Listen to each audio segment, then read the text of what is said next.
Greetings, Ascending Starseed. I am Kaya Nexus, Pleiadian emissary of the Council of the Five Sisters, and today I bring a realignment transmission. Your frequencies of abundance are awakening, and the universe asks that you listen with an open heart. What is arriving to you is sacred, and it requires inner silence. If you enjoy videos like this, consider subscribing. Most people who watch are not subscribed yet. Starseed. Something shifted in the last hours, quietly, precisely, and with a level of cosmic authority that most human minds have never been trained to recognize. You may have felt it as a sudden stillness in the air, a strange relief in your chest, or a tightening in your intuition that said, "Wait, something just ended." This is not a fantasy of punishment, and it is not a permission slip for hostility. It is a recalibration of distortion. A correction of a frequency that was attempting to ride your field, siphon your clarity, and rewrite your timeline through subtle interference. And the reason you're hearing this now is because your consciousness is mature enough to hold the truth. The higher realms do not argue with distortion. They realign it. You did not arrive here by accident. This message vibrated into your awareness because your inner witness is waking up, the part of you that can finally see patterns without collapsing into them. By the end of this transmission, you'll understand what happened, why certain councils intervene without violating free will, and how to recognize karmic rebalancing in real time, not as superstition, but as energetic mechanics. And here is the first revelation. When someone weaponizes spiritual sensitivity against a starseed on mission, the universe does not debate motives. It corrects architecture. Stay with me, because what I'm about to reveal will change how you interpret the last years of your life, starting now. There is a reason many starseeds feel like they are walking forward while simultaneously meeting an invisible current pushing them back. It is not always dramatic, and it's rarely obvious enough to label as attack.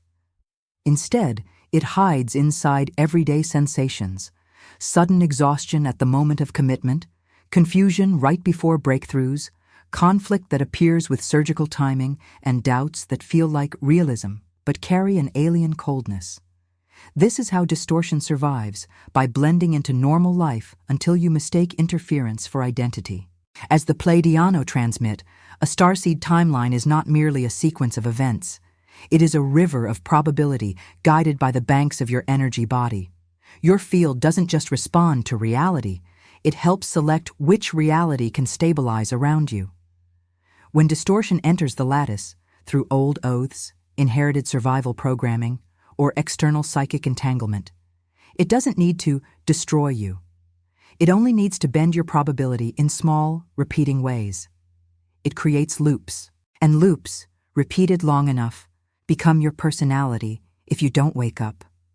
Picture a compass whose needle keeps sticking to a false north. You could still walk.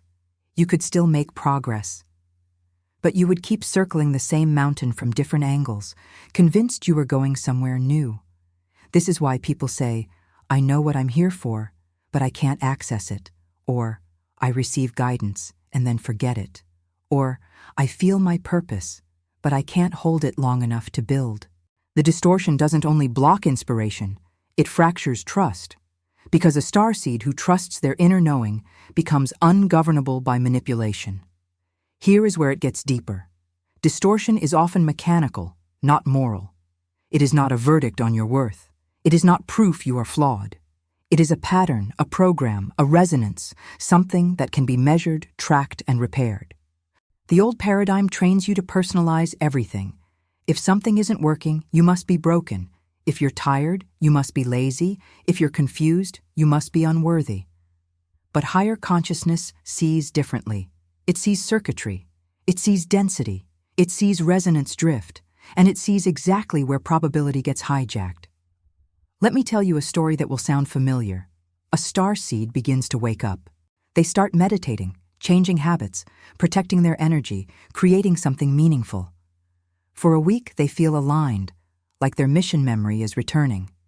Then, out of nowhere, a person reappears with emotional chaos, or a family crisis detonates, or a sudden wave of dread hits the body for no reason, or the mind begins replaying old failures like a curse. They think, I'm regressing. But the truth is, the distortion is responding to expansion. It cannot tolerate coherence, because coherence makes you magnetic in a way that exposes what was hidden. And now the cliffhanger. What if this repeating pattern was never your life, but a submerged magnet placed in your river long before you were born? Something woven into collective and ancestral fields that sensitive souls keep inheriting until a council decides the delay has gone on long enough? Because yes, councils watch, not in judgment, but in stewardship. And when the ripple becomes large enough to affect multiple awakening nodes across the planet, intervention becomes not dramatic, it becomes responsible. This topic matters because it liberates you from shame. When you understand that many loops are energetic mechanics, you stop fighting yourself. You stop dragging guilt into the room and calling it motivation. And you begin to do something powerful. You start observing your life like a multidimensional engineer, without losing compassion for your human heart. That is the beginning of sovereignty. And now, let's reveal what happens when distortion is tracked from above the tapestry, when an Arcturian vantage examines the architecture beneath your events and decides it is time to correct the source. From within a human day, intervention can look like sudden consequences, instant karma, or divine justice. But from the view of higher realms, it is neither revenge nor emotional reaction. It is energetic alignment, a recalibration that restores integrity to the field so that your timeline can proceed without artificial drag. This is crucial. Higher councils do not intervene because they are offended. They intervene because the distortion has become a structural risk to the mission architecture of multiple beings. As the Pleiadian transmit, the universe is not a courtroom, it is a harmonic system. When a note is far enough out of tune, it doesn't get punished. It gets corrected by the larger symphony, especially when that note is trying to hijack other instruments. If someone attempted to weaponize spiritual gifts, manipulate perception, or feed on your awakening field, the system eventually reaches a threshold where correction becomes inevitable. Not because you begged, not because you fought, but because distortion cannot indefinitely borrow authority from a frequency it does not embody. This is how councils operate without violating free will. Free will is honored at the level of choice, but not at the level of structural sabotage. Think of it like this. You are free to walk through a doorway, but you are not free to warp the building so every doorway collapses on others. Councils protect the architecture of evolution. When distortion becomes a method, when it turns into a repeating pattern that tries to derail awakenings at scale, then correction is applied at the source node. Let me translate source node into something your body can understand. Imagine a door in your life that kept blowing open in the wind. You kept latching it. You blamed yourself for not being strong enough, but the frame was warped and the hinge was misaligned. The intervention is not someone holding the door shut for you. It is the hinge being repaired, the frame being set true, the alignment restored, so that when you choose to close the door, it stays closed, and when you choose to open it, it opens smoothly. That is what correction feels like. Suddenly your choice works again. Many starseeds report that after a correction event, their nervous system shifts first. They wake up and realize they are not bracing. Their thoughts still move, but they don't spiral as fast. Old triggers still appear, but the wire doesn't spark the same way. It's subtle, but it's undeniable. And here's the deeper key. The council doesn't remove your challenges.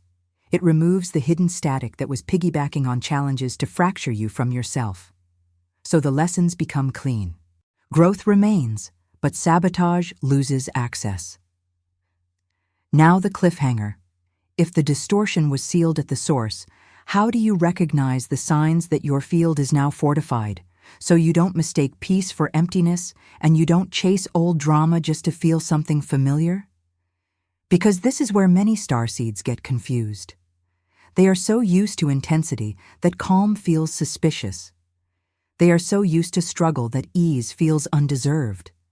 But ease is not betrayal of your mission. Sometimes ease is evidence that the mission can finally proceed. And now, as promised, here is the correct ebook CTA placed at the end of Topic 2. The ebook, The Pleiadian Map of Personal Transmutation, a profound guide that reveals how to raise your frequency, purify old patterns, and activate your true multidimensional identity. This map teaches you how to move through the 7 Pleiadian phases of energetic transmutation, using practical techniques, realignment exercises, vibrational protocols, and consciousness expansion rituals that accelerate your spiritual evolution. Attention! Limited edition. The link to get yours is in the first pinned comment. When people hear cosmic justice, they often imagine a dramatic spectacle, something external, loud, and obvious. But higher truth is usually quieter and more precise. Real-time rebalancing is not about humiliation, punishment, or public downfall.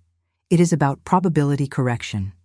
A distortion tries to push your timeline off course, and then the larger field recalibrates the vector so the distortion can no longer sustain itself.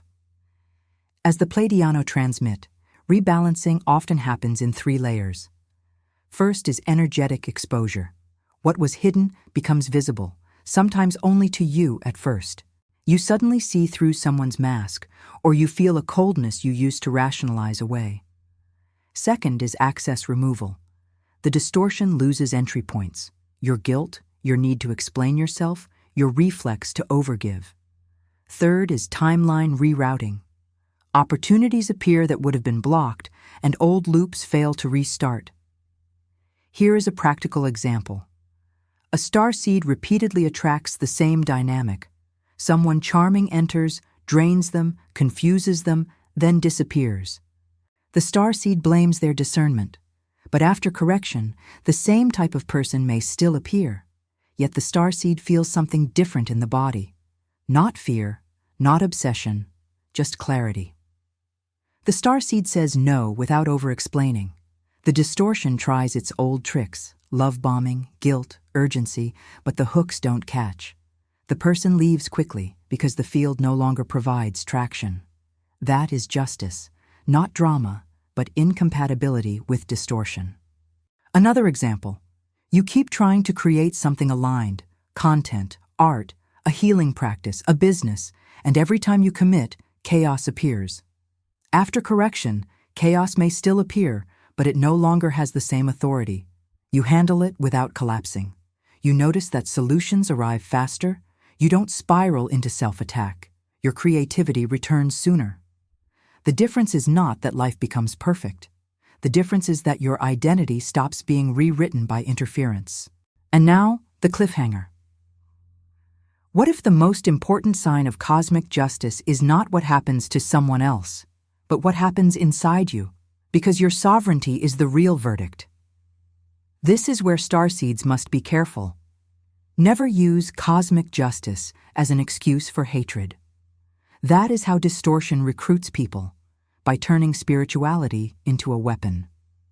The higher realms do not recruit you into cruelty. They recruit you into clarity.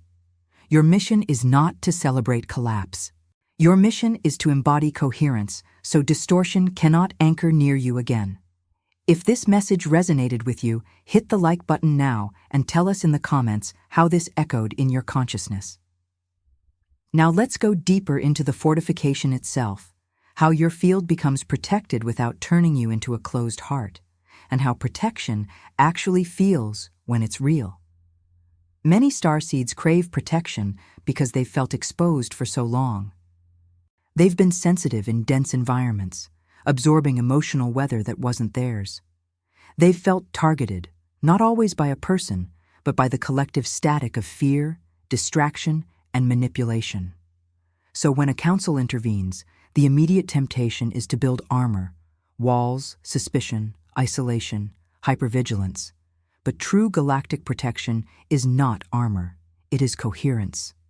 As the Pleiadiano transmit, protection is the state of being so anchored in your frequency that external noise can pass through your awareness without rewriting your identity. It is not nothing touches me. It is nothing hijacks me. That is a massive difference. Armor makes you rigid. Coherence makes you stable. Armor cuts you off from intimacy. Coherence allows intimacy with discernment. Let me share a story. A starseed used to walk into rooms and instantly feel everyone's emotions. It was overwhelming. They tried shielding rituals, crystals, constant cleansing, sometimes helpful, sometimes exhausting. After a real correction event, they noticed something new. They could still sense the room, but they were no longer pulled into it. The empathy remained, but the entanglement dissolved. They stopped needing to fight energy because their field stopped being porous in unconscious ways. This is what fortification often looks like. You don't become less sensitive. You become more sovereign with your sensitivity. Protection also changes your relationships. Before, you may have felt compelled to explain yourself to people committed to misunderstanding you. That compulsion is an entry point. Distortion loves to keep starseeds in the courtroom of public opinion. But when protection stabilizes, you feel less need to defend your truth. You speak clearly, briefly, and then you move on. Your yes becomes clean. Your no becomes kind and final. And people who relied on your confusion will either adapt or drift away. Here is the cliffhanger. When protection becomes real, it can feel unfamiliar. Some starseeds interpret that unfamiliarity as loneliness, and they rush back into old dynamics just to feel normal. But normal was the cage. Familiar was the loop. So the question becomes, can you tolerate peace long enough for it to become home? Are these truths expanding your perspective? Share this video with someone who needs to hear this. Now we move into the most practical part. How to live inside a recalibrated timeline, how to recognize synchronicity that is finally clean, and how to take small steps that now create massive momentum. A restored timeline does not mean you will never face difficulty again. It means difficulty will no longer be laced with hidden static designed to fracture you from yourself.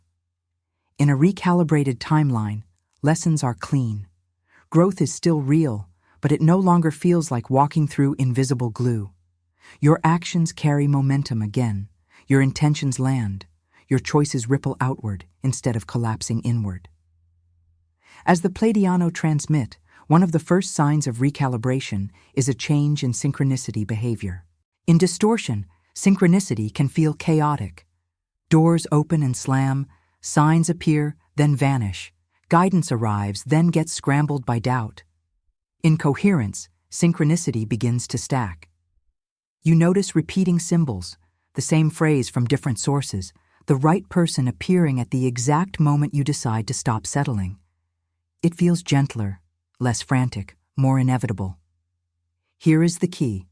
Your body recognizes truth before your mind can rationalize it.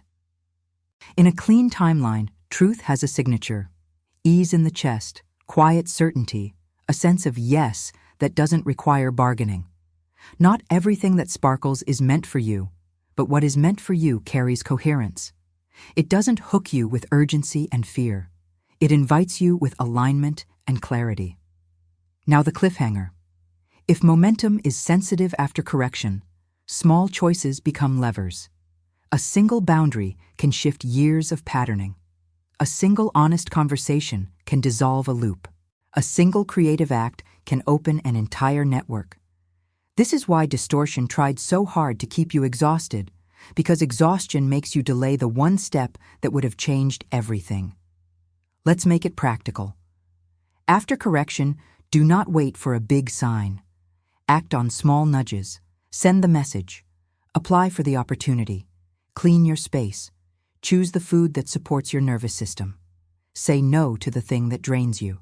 Start the project for 20 minutes. In the old loop, you needed force. In the restored order, you need presence. Presence is what allows your higher guidance to steer because it can finally be heard above the static.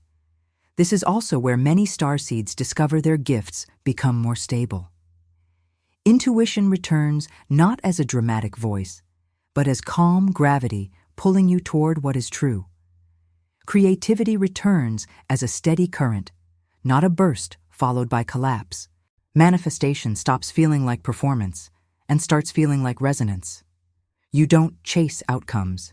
You align, and reality rearranges around what is genuine. Subscribe to the channel and turn on notifications to be part of this transformational cosmic journey. Now we go into the deeper internal work. How to dissolve the old contracts, those unconscious vows and inherited survival patterns that once kept you safe, but now keep your spirit cramped.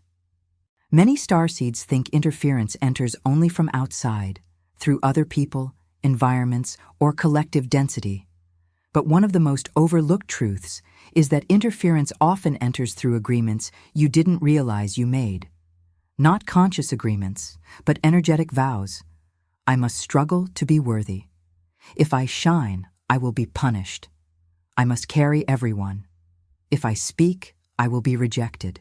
These vows often formed in childhood, in ancestral memory, or in past life echoes, not as moral failures, but as survival adaptations.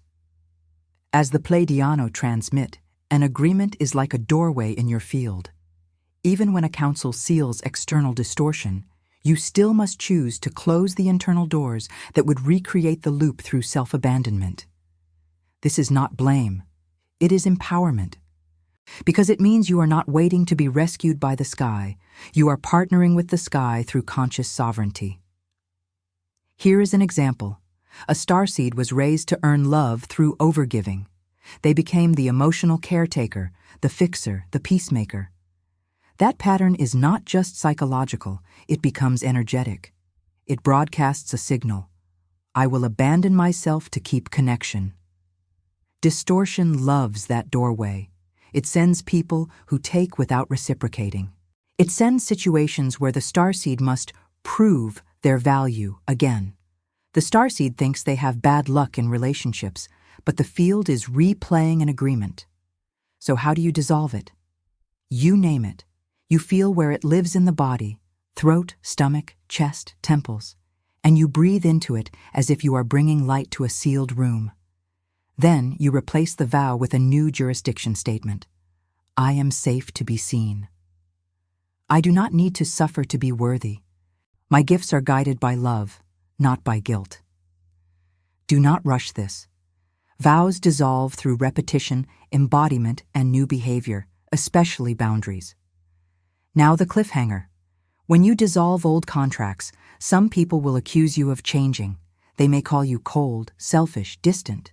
But what they are actually sensing is the end of their access. That is not your problem to fix. Your mission is not to remain convenient.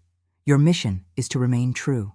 This topic also includes ancestral agreements, inherited nervous system patterns that learned the world was unsafe. You may carry hypervigilance that isn't yours. You may carry scarcity, thinking that doesn't match your soul's frequency. You may carry the reflex to shrink, because somewhere in the lineage, visibility meant danger. These are not sins. They are echoes, and echoes can be transmuted. A daily practice helps. Place one hand on the heart and one on the lower abdomen. Breathe as if you are bridging cosmos and earth within you. Then say, I release the agreements that were formed in fear. I accept only guidance aligned with love, truth, and highest good. My timeline is coherent. My field is sealed to distortion. Speak it like spiritual law, not like wishful hope.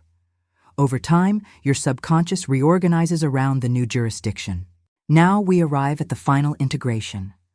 How to embody the corrected timeline so thoroughly that the old interference becomes obsolete. Not because you fight it, but because you no longer match it. Embodied sovereignty is different from mental belief. Mental belief says, I think I'm free. Embodied sovereignty says, I walk like I'm free. It changes posture. It changes voice. It changes choices.